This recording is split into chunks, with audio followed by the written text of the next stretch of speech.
నిన్ను నువ్వు గొప్ప చేసుకోవటం, ఇతరులను తక్కువ చేసి మాట్లాడటం, ఇతరులను తృణీకరించి మాట్లాడటం. నీ కుటుంబ పరిస్థితులు బాగుంటే సంతోషం, దేవునికి మహిమ. కానీ ఇతరుల కుటుంబాల పరిస్థితులు బాగాలేదని నువ్వు హేళన చేసి ఎగతాళి చేస్తే ఒకసారి దేవుడి వైపు చూస్తాడు. జాగ్రత్త. ఇతరులు బాధలో ఉన్నప్పుడు మనం సంతోషించకూడదంట. వాళ్ళు శత్రువులైనా సరే వారి బాధలో ఉన్నప్పుడు మనం సహాయం చేయాలి. వారి బాధలో ఉన్నప్పుడు మనం కన్నీరు కార్చి ప్రార్థన చేయాలి. వారు పస్తులతో బాధపడుతూ ఉంటే మనం ఒక పూట భోజనమైన వారికి ఇవ్వాలి. దేవుని ప్రేమ మహా గొప్ప ప్రేమ. ఆ ప్రేమ కలిగి మనం నడుచుకోవాలి. ఇక్కడ పేతురు గొప్ప ఆశీర్వాదాన్ని చూశాడు. చివరికి ఏమంటున్నాడు తెలుసా? ప్రభా, నేను పాపాత్ముడినయ్యా, నేను దుర్మార్గుడినయ్యా, నాలో అనేక లోపాలు ఉన్నాయి, నాలో అనేక బలహీనతలు ఉన్నాయి, ప్రభువా నన్ను వదిలిపెట్టి వెళ్ళిపో అన్నాడు. పేతురు కోరుకునే ఆశీర్వాదం ఈ లోకపరమైన ఆశీర్వాదం కాదు. తన హృదయాన్ని పరిశీలన చేసుకుంటున్నాడు.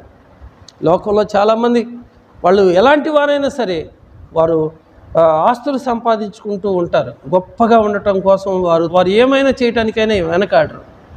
కానీ ఇక్కడ పేతురు తన హృదయ అంతరంగాలను పరిశీలన చేసుకొని అంటున్నాడు, నేను పాపాత్ముడిని, నన్ను వదిలిపెట్టి వెళ్ళిపోయాడు. ఎందుకు చెప్పారంటే వారు పట్టిన చేపల రాశి అతి విస్తారమైనందున పేతురుతో కూడా ఉన్న వారందరూ కూడా విస్మయం పొందారు, ఆశ్చర్యపడ్డారు. కనుక దేవుడు చేసిన మేలుకు తగినట్లుగా వారి హృదయాల్లో ఇక పశ్చాత్తాపం మొదలయ్యింది.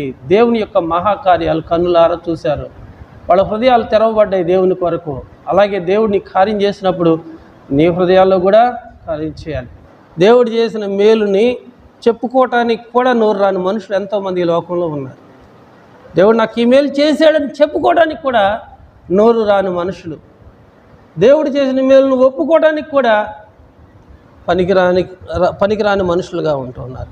పేతురు అంటున్నాడు అక్కడ అద్భుతాన్ని చూసి, నేను పాపాత్ముడు, నన్ను విడిచిపెట్టి వెళ్ళమన్నాడు. అప్పుడే యేసు ఏమన్నాడు చూడండి.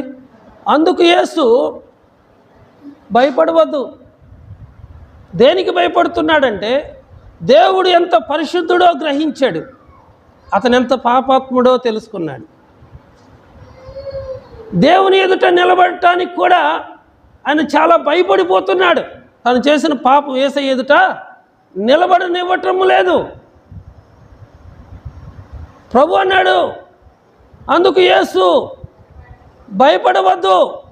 నీవు ఏ విషయంలో భయపడుతున్నావో నీ హృదయ అంతరంగములను ఎరిగిన దేవుడు, ఆయన అందరి హృదయాలను ఎరిగినవాడు. అయితే యేసు అందరినీ ఎరిగినవాడు.